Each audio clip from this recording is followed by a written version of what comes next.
அன்பு நேயர்களுக்கு இனிய வணக்கம். கன்னி ராசிக்கார நேயர்களுக்கு நம்ம இன்னைக்கு வீடியோ பதிவுக்கு முழுமையா போறதுக்கு முன்னாடி முருகரை மனதார வணங்கிட்டு வீடியோ பதிவுக்குள்ள போயிடலாங்க. ஓ முருகா போற்றி, ஓ முருகா போற்றி, ஓ முருகா போற்றி, என்னை காக்கும் முருகனே போற்றி. நல்லதே நடக்கும், நல்லது மட்டும்தான் நடக்கும். இவங்க ஆளுமை மற்றும் நிலையான மனநிலைய கொண்டவங்களா இருக்காங்க. தைரியமும் உற்சாகமும் இவங்க கிட்ட அதிக லெவல்ல இருக்கு. இவங்க ரொம்பவும் நல்லவங்க, ரொம்ப ரொம்ப நல்லவங்க. இதுதான் இவங்களோட பெரிய மைனஸா இருக்கு. ஏன்னா நல்லவங்க என்னைக்கு நல்லா இருந்திருக்காங்க இந்த உலகத்துல? சுயநலம் நிறைந்த இந்த உலகத்துல மற்றவங்களுக்கு உதவி செய்யணும் என்ற மனப்பான்மையுடன் வாழக்கூடியவங்களா இவங்க இருக்காங்க. இவங்கள பொறுத்த வரைக்கும் தான் மட்டும் நல்லா இருக்கணும் அப்படிங்கிற சுயநலம் கிடையாதுங்க. தன்னை சுத்தி இருக்கிற எல்லோருமே நல்லா இருக்கணும் அப்படிங்கிற மனநிலையோட வாழக்கூடியவங்களா இவங்க இருக்காங்க. இவ்வளவு அருமையான நற்குணங்களை கொண்ட கன்னிராசிக்கார அன்பர்களே, எல்லாரும் ஆரோக்கியமா இருக்கீங்களா? எங்கம்மா நீங்க வேற எங்களை பார்த்து இப்படி ஒரு கேள்வி கேட்குறீங்களே? எங்களை பார்த்தா ஆரோக்கியமா இருக்கிற மாதிரியா தெரியுது? நாங்களே ஒவ்வொரு நாளும் கவலைப்பட்டு வாழ்ந்துகிட்டு இருக்கோம் அப்படின்னு உங்க மனசுல நினைக்கிறது எனக்கு புரியுதுங்க. கன்னிராசிக்காரர்களே, உங்க வாழ்க்கையில இருக்கக்கூடிய இந்த துன்பமான சூழ்நிலை இனி வரக்கூடிய காலங்கள்ல காலல் நீரா மறைய போகுது. உங்க வாழ்க்கையை சொர்க்க வாழ்க்கை மாறப்போகுது. உங்களுடைய ஆசைகள் கனவுகள் எல்லாமே நிறைவேற போகுது. திருமணமாகாதவர்களுக்கு திருமண தடை நீங்கி திருமணம் இனிதே நடைபெற போகுது. குழந்தை பாக்கியம் இல்லாதவர்களுக்கு குழந்தை பாக்கியம் கிடைக்க போகுது. பூர்வீக சொத்து ரீதியாக இருந்த அனைத்து பிரச்சனைகளுக்கும் தீர்வு கிடைக்க போகுது. உங்களுக்கு வரவேண்டிய பூர்வீக சொத்து உங்க கையில வந்து சேரப்போகுதுங்க. உங்க வாழ்க்கையே அருமையான வாழ்க்கையாக மாறப்போகுதுங்க. உங்க கையில செல்வாக்கு உயரப்போகுதுங்க. புதுசா நிலம் வாங்க போறீங்க, வீடு வாங்க போறீங்க, நகையெல்லாம் வாங்க போறீங்க. உங்க வாழ்க்கை அருமையா ஆரோக்கியமா இருக்க போகுதுங்க. நம்மளுடைய சனி பகவான் இந்த காலகட்டத்துல கும்பம் ராசியிலிருந்து மீனம் ராசிக்கு மாறப்போகிறார். மீனம் ராசி குருவின் வீடு அப்படிங்கறதால இது பெரும்பாலும் தோஷமற்றதா கருதப்படுது. கன்னிராசிக்காரர்களுக்கு 7ஆம் இடத்துல சனி பகவான் வரதுனால காதல், திருமண வாய்ப்புகள் அதிகரிக்கும். காதலித்து திருமணம் செய்ய நினைக்கிறவங்களுக்கு சாதகமான சூழ்நிலை உருவாகுது. சனி பகவான் 7ஆம் இடத்திலிருந்து வெளிநாடு வேலை வாய்ப்புகளை உருவாக்குவாரு. கனடா, அமெரிக்கா போன்ற நாடுகளுக்கு செல்லும் வாய்ப்புகள் உங்களுக்கு கிடைக்க போகுது. 9ஆம் இடமான பாகிஸ்தானத்தை சனி பகவான் பார்க்கறதுனால பங்கு சந்தை, குறும்படம் எடுக்கிறவங்க போன்றவற்றவர்களுக்கு அதிர்ஷ்டம் உண்டாகும். கடின உழைப்பதற்கான அங்கீகாரம் கிடைத்து வாழ்க்கையில முன்னேற்றம் ஏற்படும். சனி பகவான் 4ஆம் இடத்தை பார்க்கறதுனால தாயாரின் உடல் நலம் மேம்படும். வீடு, மாடு, மனை போன்ற சொத்துக்கள் வாங்கும் வாய்ப்புகள் உருவாகும். உயர்கல்வி மற்றும் உயர் பதவிகள் கிடைக்கும். குடும்பத்தில் மகிழ்ச்சி நிலவும். 7ஆம் இடத்து சனி பகவான் நல்ல தொழில் கூட்டாளிகளை உருவாக்குவார். தவறான கூட்டாளிகளை விட்டு விலகி சரியான நபர்களுடன் இணைந்து தொழில் செய்ய வாய்ப்புகள் கிடைக்கும். இதனால் தொழில் மற்றும் வாழ்க்கையில் முன்னேற்றம் ஏற்படும். கன்னிராசிக்காரர்கள் இந்த சனி பெயர்ச்சியால் வாழ்க்கையில் முன்னேறப் போகிறீர்கள். உங்கள் வாழ்க்கையில் இதனால் வரைக்கும் இருந்த அனைத்து பிரச்சனைகளுக்கும் தீர்வு கிடைக்கப் போகிறது. உங்களுடைய வாழ்க்கையே சொர்க்க வாழ்க்கையாக மாறப்போகிறது.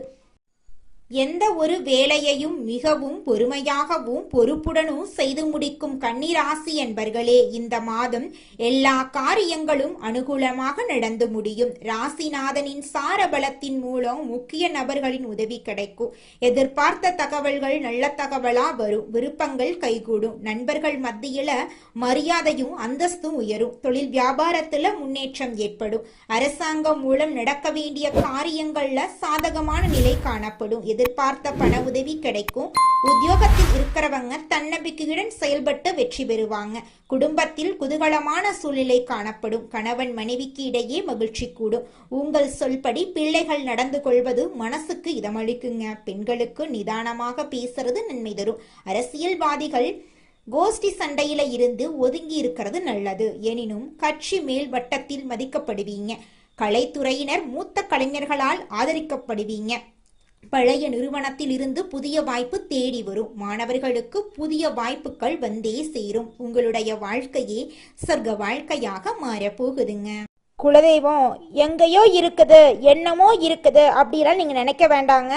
நீங்க எங்கிருந்தாலும் ஒரு தீபம் ஏற்றி வச்சு அந்த தீப ஒளியில தெய்வங்கள் இருக்கிறாங்க அப்படின்னு நினைச்சு வழிபாடு செய்யுங்க. குலதெய்வமே தெரியாவிட்டாலும் வீட்ல தீபம் ஏற்றி வச்சு ஏதாவது ஒரு நல்ல நாள்ல குலதெய்வத்தை நினைச்சு வழிபாடு செய்யுங்க. குலதெய்வ வழிபாடு குலம் காக்குங்க, குலம் தலைக்கும். முதல்ல குலதெய்வம், அப்புறம் இஷ்டப்பட்ட தெய்வம், அப்புறம் உங்களுக்கு விருப்பப்பட்ட தெய்வங்க. எந்த கோயிலுக்கு போனாலும் என்ன பண்ணாலும் ஏற்றமில்லை அப்படின்னு நீங்க சொல்லுவீங்க. தினமும் எந்திரிச்ச உடனே சூரிய பகவான நமஸ்காரம் பண்ணுங்க. அவங்களுடைய அனுகிரகம் இருந்தா போதும். மற்ற கிரகங்கள் எல்லாம் சாதகமா இல்லைனா கூட பரவாயில்ல, அந்த சூரியனுடைய பிரகாசம் உங்க வாழ்க்கையவே பிரகாசமா மாத்திருங்க. அந்த வெளிச்சம் உங்களை வந்து சேருங்க. உங்க வாழ்க்கையில் இருக்கக்கூடிய கண்ணீரெல்லாம் கரைஞ்சு போயிருங்க.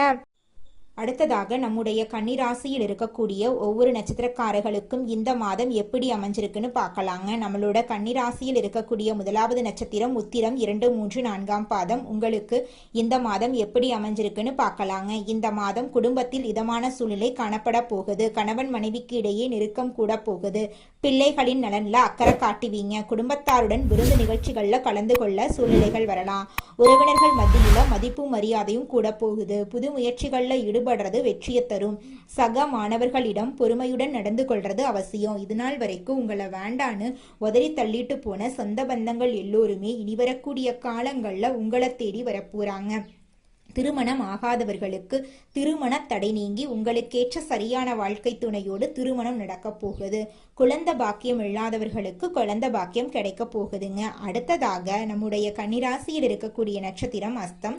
உங்களுக்கு இந்த மாதம் எப்படி அமைஞ்சிருக்குன்னு பார்க்கலாங்க. இந்த மாதம் முன்கோபத்தை குறைத்து நிதானத்தை கடைபிடிக்கிறது பிரச்சனைகள் வராம தடுக்கும். பணவரத்து திருப்தி தரும். மாணவர்கள் மிகவும் கவனத்துடன் பாடங்களை படிக்கிறது கூடுதல் மதிப்பெண் பெற உதவுங்க. எதையும் சமாளிக்கும் திறமை ஏற்படும். உழைத்து பயனடைய முயற்சி செய்யுங்க. கணவன் மனைவி இடையே அந்யோன்யம் அதிகரிக்கும். நண்பர்களிடம் அதிகம் உதவியை எதிர்பார்த்தா கடைசியில ஏமாற்றம் தாங்க ஏற்படும். அதனால யார்கிட்டையும் நீங்க எதிர்பார்ப்போட பழகாதீங்க, எதிர்பார்ப்போட வாழாதீங்க. உங்களுடைய வேலைகளை நீங்களே செஞ்சுக்கோங்க. நிச்சயமா உங்க வாழ்க்கையில நல்லது நடக்கும். இதுநாள் வரைக்கும் உங்களை வேண்டான்னு உதறி தள்ளிட்டு போன சொந்த பந்தங்கள் எல்லோருமே இனி வரக்கூடிய காலங்கள்ல உங்களை தேடி வரப்போறாங்க. அடுத்ததாக நம்முடைய கன்னி ராசியில் இருக்கக்கூடிய நட்சத்திரம் சித்திரை 1, 2ஆம் பாதம். உங்களுக்கு இந்த மாதம் எப்படி அமைஞ்சிருக்குன்னு பார்க்கலாங்க. இந்த மாதம் மனக்குழப்பம் தீரும். எதிலும் பயம் உண்டாகும். எடுத்த காரியத்தை செய்து முடிப்பதில் தடை தாமதம் ஏற்படும். சங்கடமான சூழ்நிலையை சந்திக்க வேண்டி இருக்கும். ஜீரண கோளாறு போன்ற ஏதேனும் ஆரோக்கிய குறைவு ஏற்படலாம். செலவுகள் அதிகரிக்கும். வழக்கமான பணிகளில் ஈடுபட்டு செலவினத்தை அதிகப்படுத்தாம இருக்கிறது நன்மை தரும். பெரியவர்களுக்கு முடிந்த அளவுக்கு உதவி செய்யறது உங்க வாழ்க்கைக்கு ரொம்பவும் நல்லதுங்க. உங்க வாழ்க்கையில நல்லதுதாங்க நடக்கும். கெட்டதுங்கிற பேச்சுக்கெல்லாம் துளி கூட இடம் கிடையாதுங்க. குடும்பத்துல இது நாள் வரைக்கும் இருந்த அனைத்து பிரச்சனைகளுக்கும் தீர்வு கிடைக்க போகுது. உங்களுடைய உடல்நிலை ஆரோக்கியமா இருக்க போகுது. மனக்குழப்பங்கள் காணல் நீரா கரைஞ்சு போக போகுது. உங்களுடைய ஆசைகள் கனவுகள் எல்லாமே நிறைவேற போகுதுங்க. உங்க வாழ்க்கையில மேலும் நல்லதெல்லாம் நடக்க நீங்க செய்யக்கூடிய பரிகாரம் என்னன்னு பார்க்கலாங்க. பைரவரை வணங்குனீங்கன்னு வச்சுக்கங்க, உங்க வாழ்க்கையில இருக்கக்கூடிய கஷ்டங்கள் எல்லாம் காணல் நீரா கரைஞ்சு போயிரும். குடும்பத்துல மகிழ்ச்சி உண்டாகும். இந்த உலகத்துல யாருங்க கோடீஸ்வரன்? கோடி கோடியா பணம் வச்சிருக்கிறவங்களா, பிடிச்ச உணவுகளை சாப்பிட்றவங்களா, பிடிச்ச உறவுகள் கிட்ட பேசுறவங்களா? இதுல யாருமே கோடீஸ்வரன் கிடையாதுங்க. யார் ஒருத்தவங்க நோய் நொடி இல்லாம மனக்கவலை இல்லாம நிம்மதியா தூங்குறாங்களோ அவங்க தாங்க இந்த உலகத்திலேயே சிறந்த கோடீஸ்வரன். அப்பேற்பட்ட கோடீஸ்வரன் ஆகக்கூடிய யோகம் உங்களுக்கு இந்த மாதம் அமைஞ்சிருக்குதுங்க. உங்க வாழ்க்கையில இனி வரக்கூடிய காலங்கள்ல கவலை கண்ணீர் அப்படிங்கிற பேச்சுக்கெல்லாம் துளி கூட இடம் கிடையாதுங்க. இது நாள் வரைக்கும் உங்களுடைய மனசில் இருந்த மனக்கவலைகள் எல்லாம் இனி வரக்கூடிய காலங்கள்ல காணாம போக போகுதுங்க. நீங்க சந்தோஷமான ஆரோக்கியமான வாழ்க்கைய இனி வரக்கூடிய காலங்கள்ல வாழ போறீங்க. உங்க வாழ்க்கையில சந்தோஷம் நிலைச்சிருக்க போகுதுங்க. மனிதனா பிறந்த ஒவ்வொருவருக்கும் ஆசை இருக்கதாங்க செய்யும். அந்த ஆசைகளை அடைய நம்ம நினைச்சா மட்டும் பத்தாதுங்க. முழு மனசோட நம்மளுடைய ஆசைகளை அடைவதற்கான வழியை ஒவ்வொரு நாளும் என்ன பண்ணணும்னு யோசிச்சு அதற்கான திட்டங்களை தீட்டி உழைச்சுக்கிட்டே இருக்கணுங்க. உழைச்சா நிச்சயமா நம்மளுடைய ஆசைகள் எல்லாமே நிறைவேறிடுங்க. உங்க வாழ்க்கையில இனி வரக்கூடிய காலங்கள்ல உங்களுடைய அனைத்து ஆசைகளும் நிறைவேற போகுதுங்க. அப்படி ஒவ்வொரு மனிதனுக்கும் இருக்கக்கூடிய பொதுவான ஆசை என்னன்னு பார்த்தீங்கன்னா 16 செல்வங்களையும் அடைந்து வாழணும் அப்படின்னு தான் ஒவ்வொரு மனிதனுடைய ஆசையும் இருக்குதுங்க. பணம் வேணும், பதவி வேணும், புகழ் வேணும், கௌரவம் வேணும் அப்படின்னு தான் ஒவ்வொரு மனிதனும் தினமும் வாழ்ந்துகிட்டு இருக்கான். அதை நோக்கிய பயணத்தை தான் ஒவ்வொரு நாளும் மனிதன் வாழ்ந்துகிட்டு இருக்கான். ஒவ்வொரு நாளையும் ரசிச்சு வாழ்றது கிடையாது. எந்த ஒரு மனிதனும் போராட்டத்துல தாங்க இந்த உலகத்துல ஒவ்வொரு மனிதனும் வாழ்க்கைய வாழ்ந்துட்டு இருக்காங்க. உங்கள் வாழ்க்கையில் மேலும் நல்லதெல்லாம் நடக்க நீங்கள் செய்யக்கூடிய பரிகாரம் என்ன பார்த்தீங்கன்னா, உங்கள் வீட்டுக்கு பக்கத்தில் இருக்கக்கூடிய வயதான முதியவர்களுக்கு உங்களால் முடிந்த உதவிகளை செஞ்சுக்கிட்டு வாங்க. இந்த உதவியை செய்யறதன் மூலமாக நீங்கள் செஞ்ச பாவங்கள் நிச்சயமாக குறையுங்க.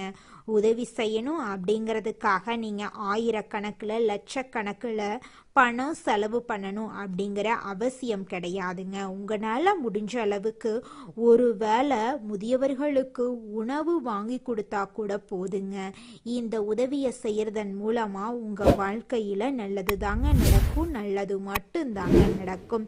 நன்றி, வணக்கம்.